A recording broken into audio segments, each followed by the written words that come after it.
Hey everybody, what's going on? This is Brandon and Nathan here with the delayed episode of ANS, which we were going to do last week, but this poor guy threw his back out. As you can see, our lighting is not the best, but we did get the green screen up, so yeah, hopefully that turns out pretty awesome. But let's get started.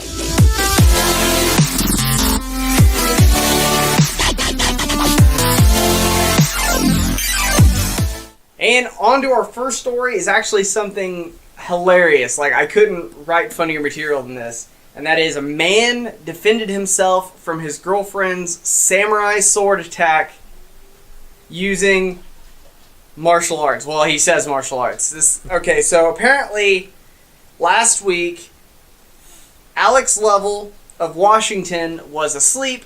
His girlfriend had been plotting an attack on him.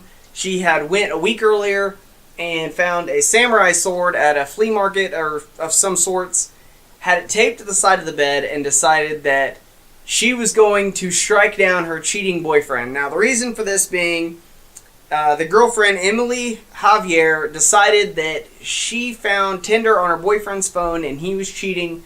Now, the boyfriend claims he wasn't cheating. He's saying he just plays a lot of video games. But reading through this report, the girlfriend's saying she found Tinder on his phone and she had planned it a week ahead of time, and that he woke to have her attacking him with this sword. And the quotes in this are hilarious. "I was able to Wing Chun my way to survival." I saw the look in her eyes and it scared the living shit out of me. I told her I loved her and she was going to kill me. She needed to call the police or I was going to die. This is just so funny. You can't write something like this. This is amazing. I was so happy for beating the samurai wannabe crazy lady with hate in her heart, said the 29-year-old. I've been preparing my whole life for something like this. Oh my god, like, seriously?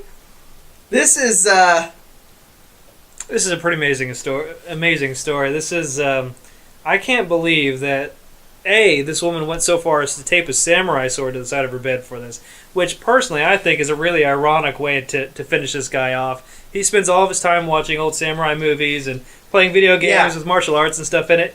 Kudos to her, first of all. That is a really great way to do it if you're going to do it. Yeah. I mean, the guy got lucky. I mean, he fended her off. It says he put her in a bear hug and told her he was dying and she needed to call 911. And I think it was actually the whatever goodness was left in her heart that actually had her call the police. Because let's face it, she found Tinder. He was cheating, or at least attempting to. Something about scratch marks on his back. Yeah, well, I mean, you can see the picture of the guy here. Yeah. I don't know. He not really a looker, but he clearly plays a lot of video games. I mean, I'll give him that. But it's just a rough looking relationship there. Probably for the best if they just went their separate ways. Well, clearly they have to go their separate ways now. I mean, she's gonna do time for this, which. Well, that's attempted murder. She was playing ahead, I mean, so there's no chance for redemption on her. And if he wants to, well, he could drop the charges.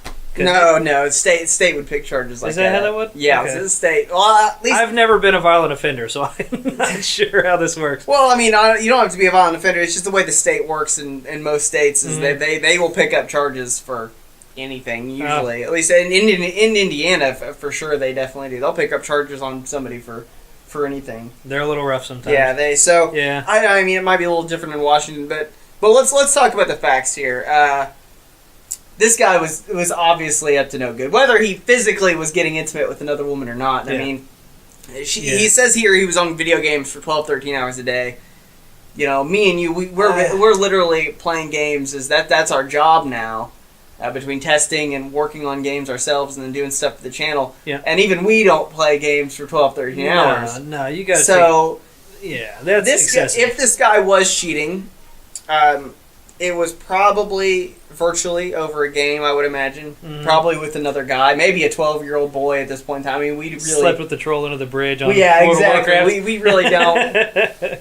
I'm not seeing an actual physical relationship here. Now, he probably did have Tinder on his phone. He was probably hoping. Well, if you have it on there, you're looking. He was at least looking for it. He wasn't. Which I mean, I don't think he'll ever do that again. I wouldn't. No. Hell no. No, I mean, in fairness to him, I'll say this. If that girl was that crazy to go grab a sword in the first place, there was probably some warning signs, and I can understand him wanting to look. There were probably red flags. He probably did the hot crazy Matrix. I don't know if you've seen that thing. That's a thing. That was on Big Bang, wasn't it? I saw it was a TV show that I saw that on. But there's a good chance. There probably had something to do with There were definitely... He says they were in a relationship for 2 years. There was definitely red flags beforehand. There had to have been. Yeah. So, that wasn't going anywhere fast. It was just destined to fail. But definitely the funniest story I've read in the news, video game related wise. If that's not incorporated into some sort of a TV show in the next year, I'll be very disappointed. YouTube Red. I mean, we could always incorporate it ourselves. That'd be something. Hit us up on our Patreon. Hey. Support that. We'll throw in some laughs. Nice plug. But anyway, moving on. Story number 2. As most of you have probably seen, Dragon Ball Super is actually continuing. I know we talked the week before last about Dragon Ball Super was going to be ending with the next episode, 131. But they have came out and said that Super will continue with this new movie.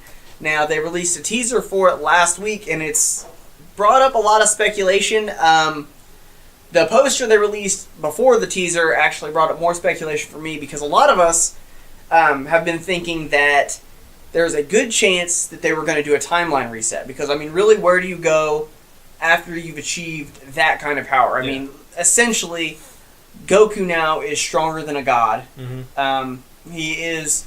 Well, he's achieved power greater than the gods of destruction. Yeah, I mean, he's basically on the same plateau as Whis and the other angels. Exactly. I think they kind of hinted at that with the white hair. Mm-hmm. And with I think that he's having white hair. And then Whis also sang during Resurrection F that, you need to learn how to maneuver and control your body without actually thinking about it. And I think that's what they've hinted at with Ultra Instinct. And it leaves you wondering where they go from here.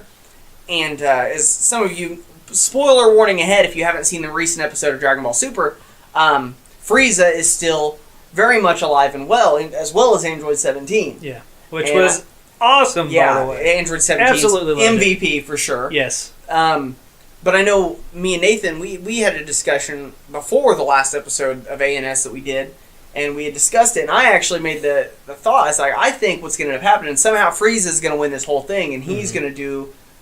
he's going to use the Super Dragon Balls to perform a timeline reset, to keep him from dying, to keep Goku from going Super Saiyan and whatnot. And then they released that poster, and Akira Toriyama's statement saying it was going to be a continuation of Super, but the poster was more of a classic look of Goku. He had the power pole.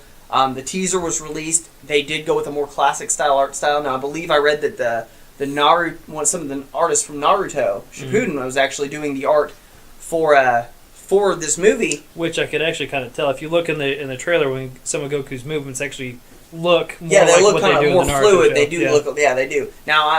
Now don't take that as fact. I'm just going off what I think I read somewhere that it does look like it was a Naruto artist, or at least a Naruto inspired artist. Yeah, they did say they were going a different direction with the movie, but. It does with the power pole being in play. In the teaser, I mean, we really didn't get a lot to see because he didn't go in any other forms, but it's definitely interesting to see whether or not he is going...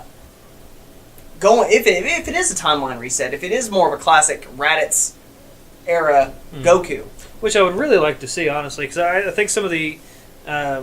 one of the problems, and we talked about this earlier, I think one of the problems that I have with Super is that there's not really any martial arts involved anymore with it. What it is, it's movements that are too fast to see. We saw in the last episode, Goku just kind of bent over and just countering all of Jiren's moves without actually even looking like he was moving. Yeah. He's punching and all this stuff. There's no more martial arts in it, which was the coolest part for me, I thought. Well, yeah. At the beginning of Super, me and you talked about this, how they brought Roshi back in, they brought Tien, they brought Krillin, and they were focusing more on, if you remember back to Dragon Ball, when it came to the tournaments, they were... it was about skill. It was about outthinking your opponent. It wasn't necessarily about being the most powerful. Yeah. In Z, it was all about getting stronger and stronger and stronger. It was all about a raw finesse and a raw amount of power. Whereas in Dragon Ball, it was a martial art. It was Well, hell, when Krillin couldn't smell and he defeated the one guy because he couldn't smell, and the guy's biggest thing was his body odor, and it was out thinking. And then when they brought back in this new Tournament of Power, and we had Roshi joining in, and we were starting to see that again. We were starting to see that power was not everything, that the martial artist could overtake it, and then it seemed like they kind of threw that away. But halfway through the Tournament of Power, it was no longer about skill, finesse. I mean, Roshi started using the Mafuba, and he captured a couple opponents with that, and that got turned on him. And it was about that time, actually, I thought, that it just started going to where everybody was just being completely overpowered. Well, I think in 17, being like I said, 17 being the MVP to me in this tournament, there was I can't remember the guy, the opponent's name was it was a fly. Was he a fly or a bug? He was some sort of a fly, and he was able to capture him inside of his shield and stop him that way. And then with the one opponent, he was sitting there powering up, and then 17 just blasted him off. It was and the three of them. He's like, why would you let them get that far? And then that was, to me, was perfect because it was just it called back to so many of the episodes of Z when it's just like, well, not just why would you let them do that? And exactly. I think, and to me, and this is a little bit off topic, but I think 17 for sure is a completely different character than we saw in Z. Oh, completely. And it is. There's no similarities between Super 17 and Z 17. No, there's not. And there really isn't. And I hope they expand on his growth a little bit later, because I think his story is one I would like to see a little bit more of. I mean, because during Z, 18 to me was 18 and 16 obviously were the favorites. They had the most humanity. 18 falling for Krillin and showing a little bit of remorse. 16 showing what the humanity he had and him being the most robotic out of all of them. But 17, I mean, even with his fight with Piccolo, was just kind of cocky, and then the three of us can take Cell, and it just seemed like nothing more than filler. Yeah, he was a filler character in Z, and it really is. It's been awesome to see him flourish in Super, because it's been really cool. But yeah, I do think that about halfway through, maybe not even halfway, maybe 2/3 of the way through this tournament, they've really done away with the whole finesse of it all. Yeah, it's all just about how many times you can break your limits. Yeah, how many times can you go past what once it got down to where, Roshi, Tien, Krillin, Gohan, Piccolo, once it got to they were all out of the tournament, and it came down to Goku and Vegeta, and then 17, he sacrificed himself. Yeah. Spoiler warning, if you haven't seen, he's alive. But it became again about raw power, which, I mean, when it comes to Goku and Vegeta, you can't really, take that away from them, because, I mean, it is Goku and Vegeta. They are the two most powerful beings in this universe. Now, I do feel like they've not really given Vegeta his due deserves. They have. I mean, they never have. He has always played second hand to Goku throughout the entire thing, and I think that's an absolute travesty. There's a reason why Vegeta is the Prince of Saiyan. Yeah. There's a reason why he has. Yeah, I mean, he was the Prince of Saiyans because of blood. But I mean, well, I mean, that's a reason. Their bloodline is there for a reason. Yeah. Well, I mean, and the thing is with me, when they touched on it in Resurrection F, I think it was Resurrection. Yeah, it was Resurrection F. Whenever we said that Goku's biggest downfall is that he doesn't think. That helps him. That's how he achieved Ultra Instinct, and Vegeta makes the point that he doesn't want to reach Ultra Instinct because of.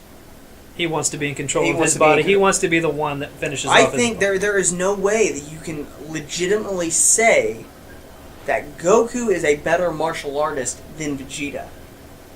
As far as natural instinct, and I use that kind of ironically for this, considering it's called Ultra Instinct. As far as natural instinct goes, I think that Goku is definitely the better. Unfortunately for Goku, Vegeta is better at everything else. I think Vegeta's a better tactician. Absolutely. And I also think that he has more raw power than Goku does. He just doesn't use it. He proved it. I mean, Battle of the Gods.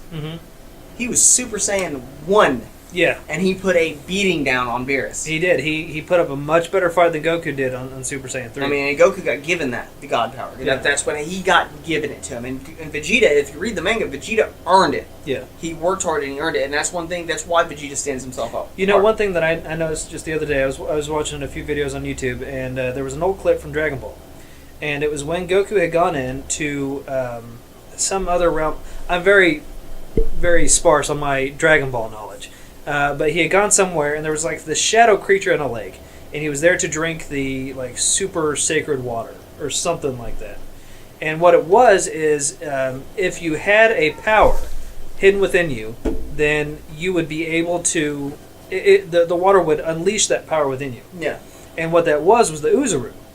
Yeah. And so but the real power that Saiyans have is the ability to increase their strength exponentially through battle, through injury and healing. And I think that I would love to see them incorporate that into this, like Goku's ability to learn and enhance through battle is still being affected by what he did back in Dragon Ball. There was a few times when they went back in the series and they played a few scenes from Dragon Ball and incorporated that into Super. I would love to see them kind of mix the two together. Like really throw some throwbacks. This is why Goku's the way he is because of what he did here. Yeah, it would definitely establish more canon. All right, now getting back on topic, got a little sidetracked there.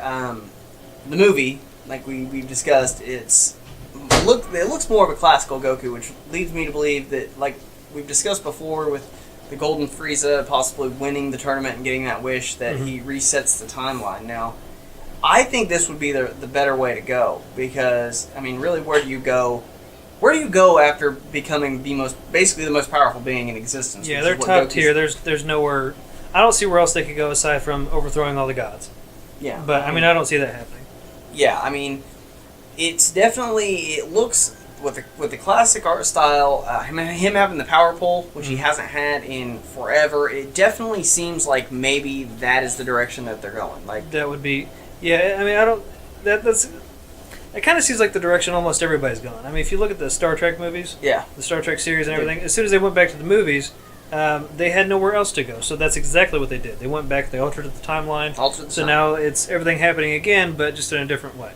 Yeah, so I think that would be really cool for them to do. I mean, like I said, there is rumors that this new villain is the original Super Saiyan God, which would be interesting. But like you said, with the what they've said about the original Super Saiyan God, him being pure-hearted, it doesn't really line up with this character. But yeah, I have no idea how they're actually wanting to go about this, because if he was a pure character, then he's either going to have to be corrupted in some way, which, I mean, I guess if you're living as a spirit for thousands of years, I can see how that could happen. Just goes crazy. Or he's testing Goku in some way. Or, I mean, there's a whole bunch of ways that they could go with this, but, I mean, that's all part of it. We've got to figure out how they're going to go about it. Yeah, we should be able to learn more once the next episode airs. Yeah, when the next episode airs, we should have at least a little bit more of an indication. It's really hard telling. I mean, with the way they do Dragon Ball, I mean, it's never going to end. It's going to be around forever, but the way it looks, it does look like it's probably going to give us at least some bit of an answer to which direction the movie's going. At least it should give us an idea at the beginning of the movie. Yeah. But moving on.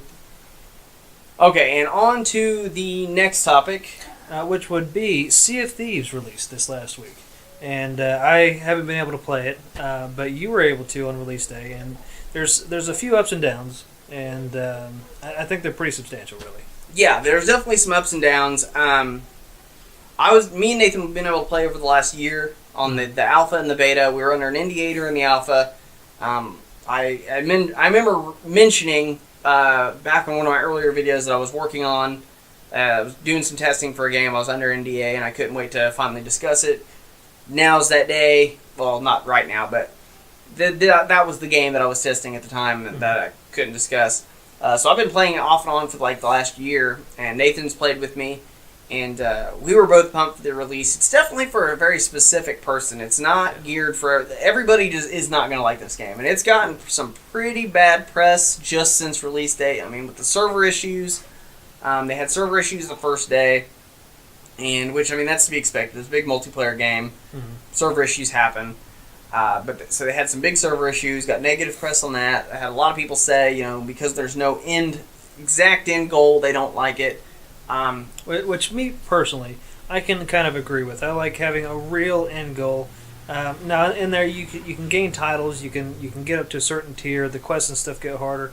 But I do like having some sort of either a story or some big reward that aside from just a title, it's like, hey, this guy here has completed the game. He has done something phenomenal. Yeah. I like having that closure, and I don't think it's there yet. But I mean, it's still early release, so I mean, they're clearly going to be adding some more stuff. Yeah, they've said they're adding more content. I mean, just since alpha and beta, there's already some more content. Not a whole lot more. Not really. I mean, I really didn't expect a whole lot more from when we played. I knew, because there were like different quest givers in the alpha that weren't in the beta. I knew there was more things that were going to be in final release that weren't in the beta, because I had played with them in the alpha, and I was like, there's no way they're just going to scrap these altogether. But yeah, I definitely expect them to put in more content. But for me, I mean, whenever I think of a game like this, I think of, the classic line from SAO Abridged. You expect us to beat an MMO? I mean, when was the last time you heard somebody beating EverQuest? When was the last time you heard somebody playing EverQuest? Exactly. Yeah. But I mean, these games, I don't like it. I like being able to gain notoriety. I like the idea of being able to be known for somebody's sake. Yeah, that part's really cool. I really enjoy that part. So for me, that's enough. But that's not for everybody, and that's where we definitely get on. Where some players don't like the game, some players do. But I think a common consensus is, at least for the most part, is that it's having some rough patches when it comes to the PvP aspect of it. The PvP aspect, and again, this is all based on what you've told me. I haven't been able to play it myself, but I can definitely see where this is an issue. If I'm recalling correctly, the biggest problem is with players not playing the game so much as just being absolute jerks to everybody else that shows up. Yeah, and there's been people defending it on the Reddit. I've been at it with multiple people, and there's been a lot of people who agree with me, and a lot of people defending these actions, and the people defending the actions are part of the problem, and part of the thing that's going to hurt the game the most, and that is that the outposts don't have any kind of repercussions for camping, trolling, or griefing. And I don't understand that, because they're saying, well, it's a pirate game, you're supposed to pirate. Well, pirate outposts had rules. Yeah. I mean, you could pirate somebody on the sea, you could pirate somebody doing a voyage. You were not allowed to just sink somebody's ship or kill somebody or steal from somebody at the outpost. Without repercussion. Without there being some form of repercussion. Yeah. Now, I've said it, I don't think necessarily just getting rid of the ability to be able to do it on the outpost is a good idea, but putting some form of a bounty system on somebody breaking the rules. Because the biggest problem is a lot of these new players, they're Xbox Game Pass players. They're not actual people that have spent the $60 on the game. They're people that are, a lot of them, trying out the 2-week free trial of Game Pass because it comes with Sea of Thieves to see if they like the game. Yeah. And that is going to kill the game, because a lot of these people are not going to come back and play, because a lot of new players are not having an enjoyable time. Well, first impression's everything. Yeah. And this has happened with a lot of games here recently. Yeah. A lot of really promising games. Yes. And the problem is that they're not thinking about the long term. Yeah. They're getting in there, they're getting a few quick bucks, and I mean, it's two ways. Yeah. You have the players who are making a problem for everybody else, and then in some cases you have the creators of the game not realizing the problem and fixing it fast enough. Yeah. I definitely think Rare has the best intentions with this game. I do.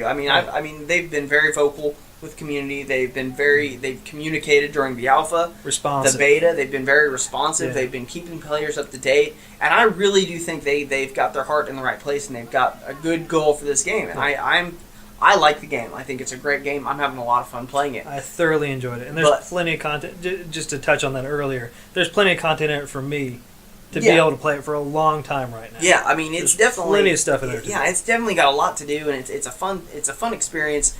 But for me, the biggest problem is the griefers and campers, and it's not even so much that I'm having an issue with them. I've had some issues with them, but it's that I'm looking at it but mostly from a business standpoint. Is that you can't, if everybody's griefing and camping, and the only players that aren't doing it aren't having fun, so they're quitting. The only players left are the ones griefing and camping, and then the ones that are griefing and camping have nothing to do because nobody else is playing the game. The game's going to die off. Yeah, and I think that's something as consumers people need to understand a little bit more, especially the ones that are part of the problem and thinking, well, it's a pirate game. I can sink my own ship and hang out in these woods and shoot people as they come up to turn in their quests and just steal from them, and I don't have to actually do anything. I can just be an asshole. That's part of the problem, is that you think that it's okay, and it's really not, because you're hurting the economy of the game itself. Because the people that you're killing aren't going to want to continue to keep getting killed. Exactly. And like you said earlier, I can see to a degree their point. It is a pirate game. Yeah. But if you don't have the longevity of the game, if you don't sit there and allow people to enjoy the game, then it's just going to die off. You're going to kill your fun. You're already killing the other player's fun. Yeah. And it's going to go nowhere. You're going to kill a game that people put a lot of time and money into creating, and just for a few laughs. Really. Yeah. I mean, yeah, that's all it is. That is really all it is, and it's something that people aren't really, they're not really seeing it. They're especially the people that are doing it and defending it, they're not really seeing what they're doing, and they're not seeing what's wrong with it, because they're looking at, well, I'm having fun. And if they are seeing it, then they're even worse than what it seems. But I mean, and the thing is, like we discussed earlier, I'm not even talking about just undoing it. I'm not talking about stopping the PvP. I'm talking about just make a bounty system. Make some kind of repercussion on these outposts. Right, and it should not be up to the players to have to delegate what kind of system that the game has. Exactly. You shouldn't have to sit there and worry about, okay, well, if I start doing this, is the game going to die? That's not what we're saying at all. What we're saying is there needs to be something in place so that the players can still have fun the way that they want to, but still give a fair fighting chance for everybody else to play. You want to camp out and you want to ruin, or you want to camp out on an outpost and you want to take somebody's stuff. That's fine. You can do that. But guess what? Say you do it at Ancient Spire. Ancient Spire is now going to have a bounty on you. Yeah. And it'd be fantastic. And you had mentioned earlier when we were discussing this off camera about how there's another bounty system already in place, or something. Was it that one? Or was that from ESO? Sort of. No, it's not really a bounty system. It's it's not for players. It's the Order of Souls. When you go on quest, you kill a pirate. They have the skulls, and you take the skulls back to the Order of Souls, and you collect a bounty off of it. So I mean, something similar to that. Like the system's already there. Yeah, the system's already there. Just make it to where a player that has a bounty will drop one of these skulls. But yeah, the bounty system is definitely, it's there. It's just there for non-player characters, for enemies. So I think it would definitely be beneficial for them to implement it on people. I mean, there's really no reason they can't. I mean, yes, it would take some time to get it incorporated. Would probably take work, but it's something they could do. Come here. He wants your attention. You can have it. He wants somebody's attention. It's not mad at him constantly. But yeah, they need to focus on something. They need it. This is on the developer end. Yeah, it really is. The biggest part of this is on the developer end. They need to have something in there. I mean, you got to think of your gamers. I hate to say it, but you got to have to think of them like children. Because people are going. Well, it's true. Because we're going to find any exploit that we can. If we can find a way to have an advantage in game, that's what gamers are trained to do. Yeah. We're designed mentally to win. Yeah. That's what we're after. And it would just be nice. Yeah. If right now, while we're coming to, let's all come together. If we want this game to succeed, come together and let's work on something. Yeah. I mean, let's be pirates. Let's come up with a treaty of some sort. Let's abide by some kind of construct. And it's pirates had a code. Mm-hmm. At least it wasn't a big code, but they had a code. Rules, but they were ironclad. You broke had these rules, you were in trouble. Yeah, I mean, let's come together as people that love the game and want to see it succeed. Yeah. If somebody's going to be a troll and somebody's going to camp, let's say, okay, guess what? You are going on Reddit, you're being blasted, we are going to hunt you down, and we're going to make you pay. Whatever server you're on, whenever you're playing, we're going to find you. Yeah. Yeah. I mean, let's make a way to do that. Make an offline online bounty, system on Reddit or something, That is a good idea. Well, I hope you guys enjoyed this episode. It didn't quite come together the way we were really hoping to. We ran into a lot of editing problems getting this thing thrown together, and we were kind of on a time crunch due to a lot of things happening that day when we did film it, and it's been kind of a pain getting everything edited together. I've had a hard drive crash on me. I've had my video editing software start acting up. I've had all kinds of problems with this system, so everything is running back to normal now. I've got another video that I'm working on, more in-depth on the pros and cons of Sea of Thieves. If you guys want to check that out, it'll be up here later this week. Also, like I said, if you guys like these videos, you want to see more, please click that subscribe button. People are not getting notifications when we've been posting videos, so if you want, click that bell icon if you want to make sure you can see any video we upload. Also, we do have a Patreon. The link is in the description for that. We are doing some behind-the-scenes stuff for that. We've actually already started a video that's going to be uploaded in certain parts, building an arcade cabinet for less than $100. So we've already started it. We've got about half of it filmed. We're waiting on a few more things to get the rest of it finished. And that's going to be up on the Patreon only. So if you guys want to check that out, check out the Patreon regularly. It should be uploaded here soon. You don't need to be a patron to see the video. We're going to make it open to everybody, but we're going to put it on there just so to try to get more attention drawn to it. So thank you guys so much for your help. I hope you guys enjoyed this video. Sorry it was a little longer than we wanted to, and it took a little while to get up, but we will see you guys next time.